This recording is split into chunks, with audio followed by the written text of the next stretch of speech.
You've probably come to realize by now that mathematicians are pretty good at pulling rabbits out of hats. But rather than doing conjuring tricks with rabbits, today we're going to look at a problem involving rabbits, one which has intrigued mathematicians for hundreds of years. At the beginning of the 13th century, the Italian mathematician Fibonacci posed this rather interesting problem. He proposed that rabbits breed in the following rather unlikely way. A pair of rabbits in its first month of life produces no young, but at the end of the second and each subsequent month, they produce a new pair. Starting with just one pair, how many pairs will there be after 12 months? Actually, we're going to be a bit more ambitious and to ask a general question. Can we find a formula which gives the number of pairs of rabbits at any time after the colony begins? In order to solve this problem, we're going to call on many of the techniques you've learned in this block. We'll be using networks and the theory of matrices. And in particular, we're going to use the QD(q) to the -1 decomposition and the computation of powers of matrices. But before we can see how all that fits in, first of all, we've got to make quite sure that we understand the problem. So what I'm going to do now is to carry out a simulation. Here I've got a number of pens in which we can keep track of what's happening month by month. And the first rule is that we begin the first month with just one newly born pair of baby bunnies. The second rule is that each pair becomes adult after 1 month. So in month 2, these babies have become adults. So now they're adults, they can produce babies of their own. And the third rule we use is that each adult pair produces a pair of babies at the end of each month in which they're adults. So in the third month, we shall have a new pair of babies.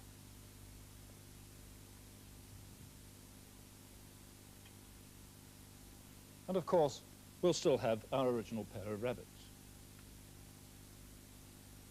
Throughout this process, we're assuming that none of the rabbits die. And so now the process continues in much the same way, using these same rules. At the end of the month, this pair of adults will produce yet a further pair of babies.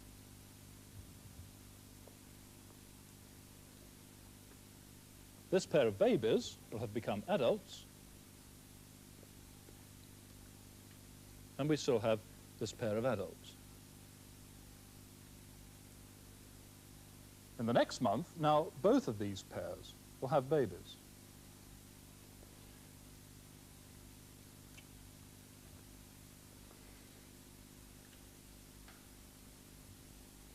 This pair will have become adults,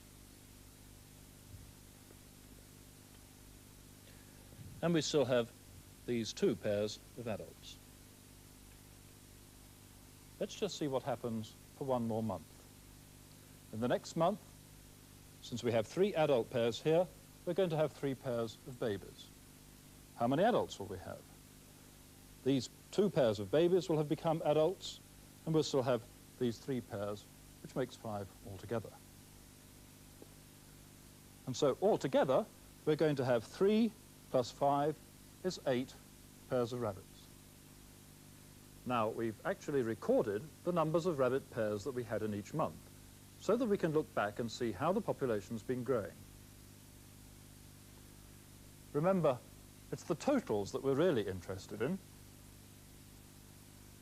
But notice how the same number sequence seems to crop up in each row. And that's something that you can see very clearly if you represent the process as a network. Well, here's the situation that we had in month 6. We have 5 adult pairs and 3 baby pairs, making a total of 8. Now let's trace it through to the next month, the 7th one. Now these 5 adult pairs and 3 baby pairs together combine to give us the number of adult pairs in the 7th month, and that's 8. That's just the same as the total number of pairs of rabbits we had in the previous month. How many baby pairs are there in the 7th month? Well, we have as many pairs of babies in the 7th month as we had pairs of adults in the previous month. And so the total now is 13. Let's carry the process on for 1 further month. So the number of adult pairs in the 8th month comes from the pairs of adults and babies in the previous month, 13. And the number of babies comes from that single path, and that gives us 8, and a total of 21. Now we're interested really in trying to find a general formula for the total number of rabbit pairs in each month. So let's look at what happens in the nth month, and think about what happens when we go from the nth to the n plus first, and then to the n plus second month. Let's have a symbol for the total number of rabbit pairs in the nth month. We'll call it an. Then the total number of rabbit pairs in the n plus first month is an plus 1, and in the n plus second month it's an plus 2. From what we know about the process, we can now fill in the numbers of adult and baby pairs. For example, the number of adult pairs in the n plus first month is equal to the total number of rabbit pairs in the previous month. So that's an. And similarly, the number of adult pairs in the n plus second month is an plus 1. And in the nth month, it's an minus 1. The number of baby pairs in the n plus second month is equal to the number of adult pairs in the previous month. And that's an. And so in the n plus first month, it's an minus 1. And that tells us the whole story. Because what we see from this is that it actually gives us a formula for the total number of pairs in the n plus first month in terms of the total numbers in preceding months. An plus 1 is equal to an plus an minus 1. This formula reduces the calculation of the number of pairs of rabbits month by month to simple addition. We start off with a1 equals 1 because we started off with just one pair of babies. And a2 equals 1 because in month 2 there's just one pair of adults. And so from these two starting values we can continue to use the formula. a3 is equal to a2 plus a1, that's 2. a4 is 3. And in this way we can continue to generate the sequence of numbers. It's known as the Fibonacci sequence.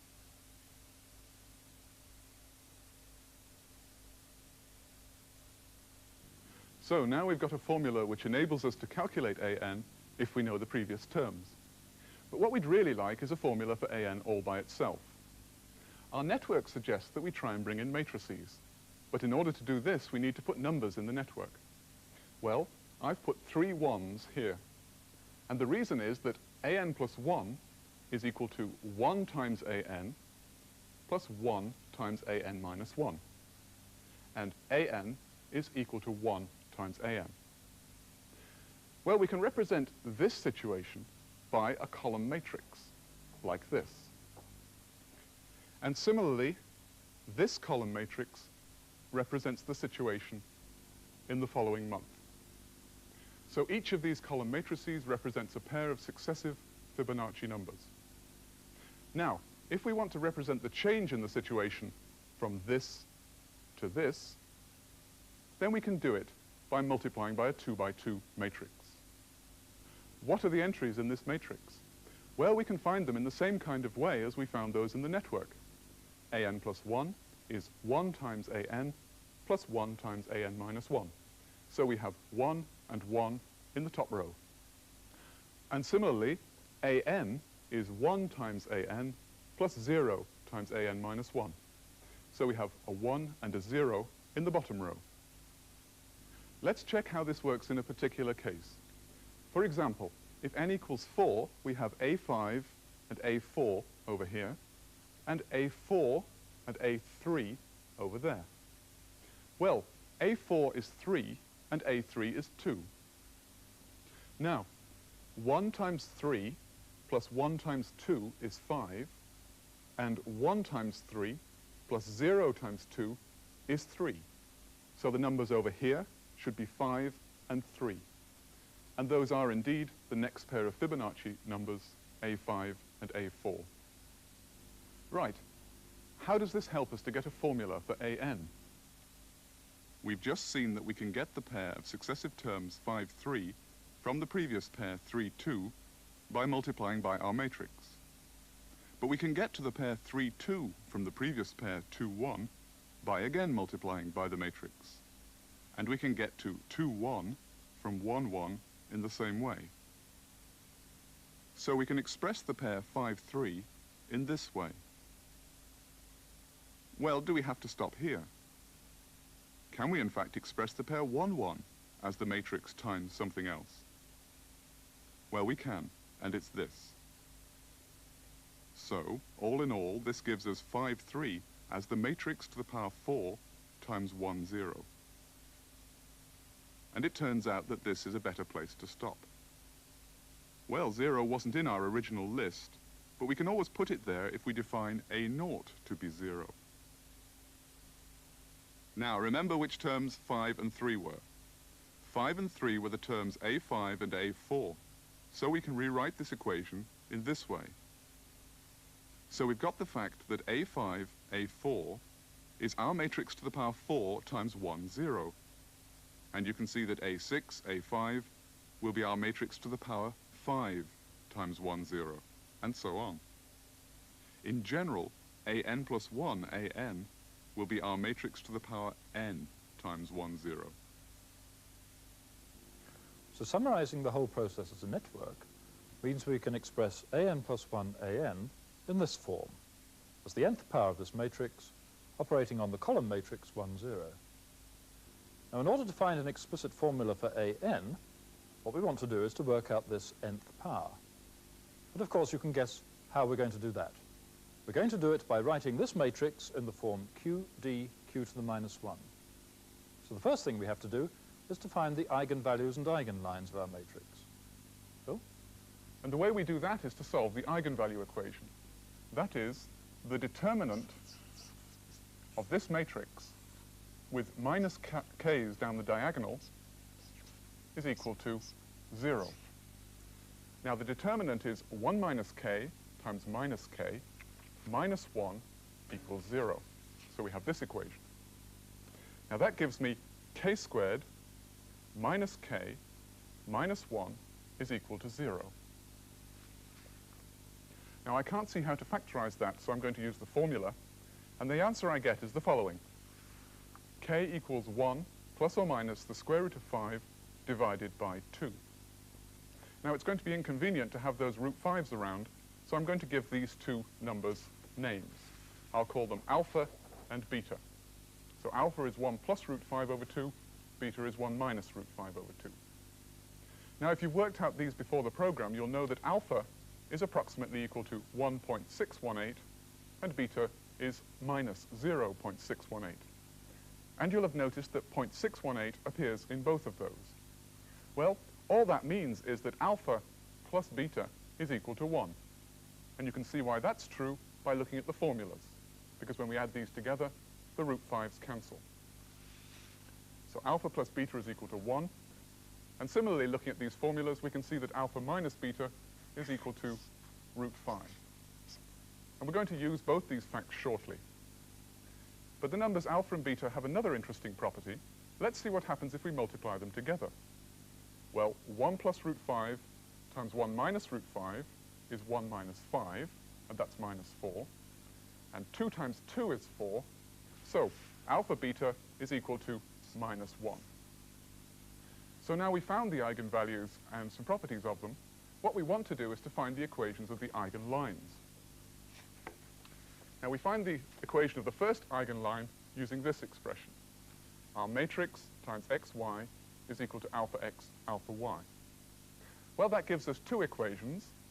X plus y equals alpha x, which we can rewrite as y equals alpha minus 1 times x. And from here, x is equal to alpha y. And we can rewrite that as y equals 1 over alpha x. Well, these two equations should in fact be the same, and we can see that that's the case by using our properties of the numbers alpha and beta. Because from the first property, we get that alpha minus 1 is equal to minus beta. And then from this last property, minus beta is equal to 1 over alpha. So in fact, both these equations are the same. Well, we can do exactly the same thing with beta instead of alpha. We find that the equation of the other eigenline is y equals 1 over beta x.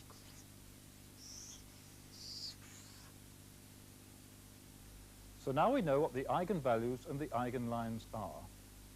Here's the eigenline corresponding to the eigenvalue alpha, and there's the eigenline corresponding to the eigenvalue beta. Now, what's the next stage in the process? What we have to do is to find a matrix Q which maps points on this axis to one eigenline and points on the other axis to the other eigenline.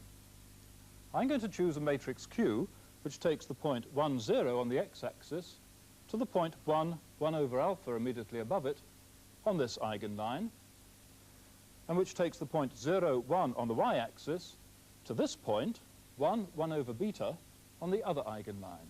That's quite a convenient point to have because it too has x-coordinate 1. And now Phil should be able to write down the matrix Q. So we've chosen Q so that it maps this point to this point and this point to this point. So we know that Q must be this matrix, because this gives us the first column and this gives us the second column. What we want to do is to find the inverse of Q. And so the first thing we need to find is the determinant of Q. That is 1 over beta minus 1 over alpha. And we can rewrite this in the form alpha minus beta divided by alpha beta. Well, using the properties of alpha and beta, we find that this is just the same as minus root 5. Now, to find Q to the minus 1 from Q, what we do is to change these two terms over and make these two negative, and then we divide by the determinant of Q. And what we get is the following. Well, using the fact that 1 over beta is equal to minus alpha, I can rewrite this as alpha over root 5, and then 1 over root 5.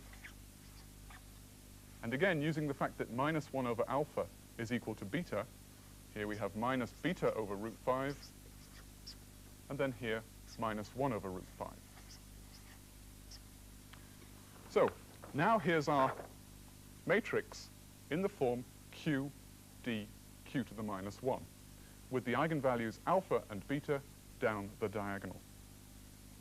Well, the great thing about this representation is that it enables us to immediately write down the formula for our matrix to the power n, simply by raising alpha to the n and beta to the n. So now we're in a position to get our formula for an, because if you remember,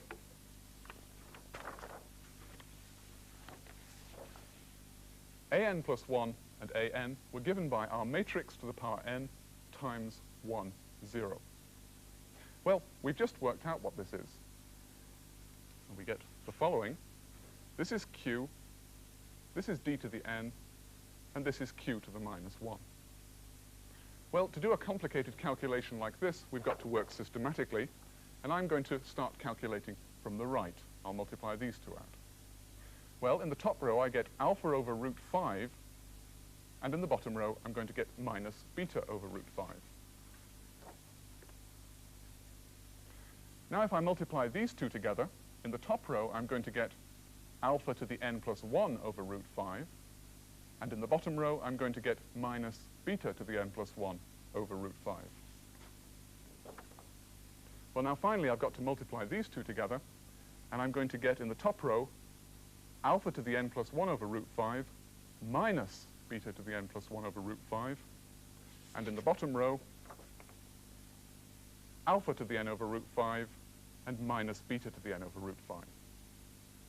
So now looking at these terms, we've got a formula for an plus 1 and for an. So finally, we've arrived at what we wanted, which is a formula for an.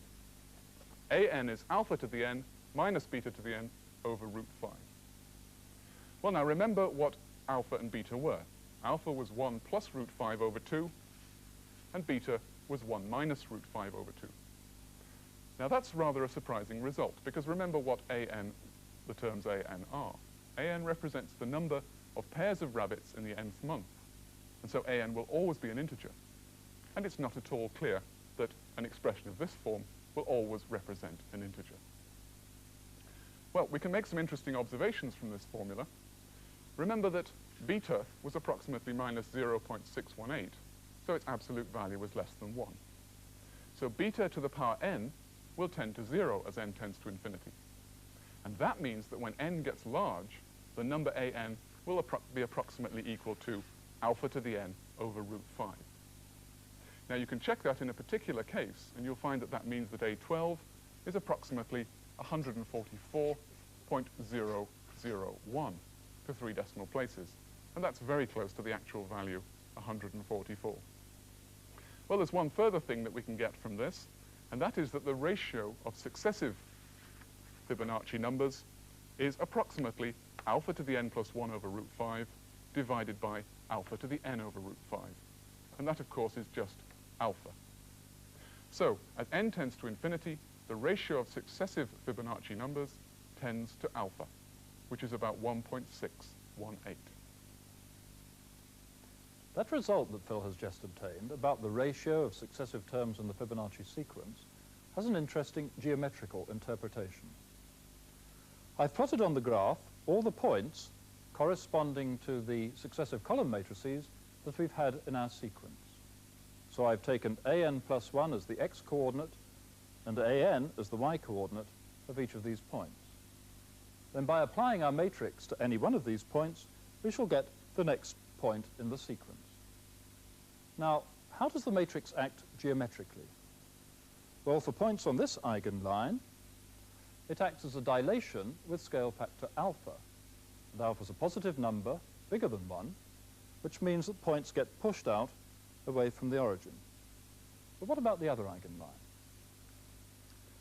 Points on this eigenline, the matrix acts as a dilation with scale factor beta. Now, beta is a negative number, and it's less than 1 in magnitude. So points on this eigenline jump to the other side of the origin, but they finish up closer to it. Points not on either eigenline feel both effects simultaneously. So suppose we look at the first point in our sequence and ask what happens to it when we apply the matrix to it. The effect of the dilation along this eigenline, that's the beta one, is to flip this past the origin, but I finish up closer to it. And then the dilation along the other eigenline takes me away from the origin, and so I finish up here. Then I can apply the matrix again, and the same happens. Flip past and along the eigenline, and again, and again.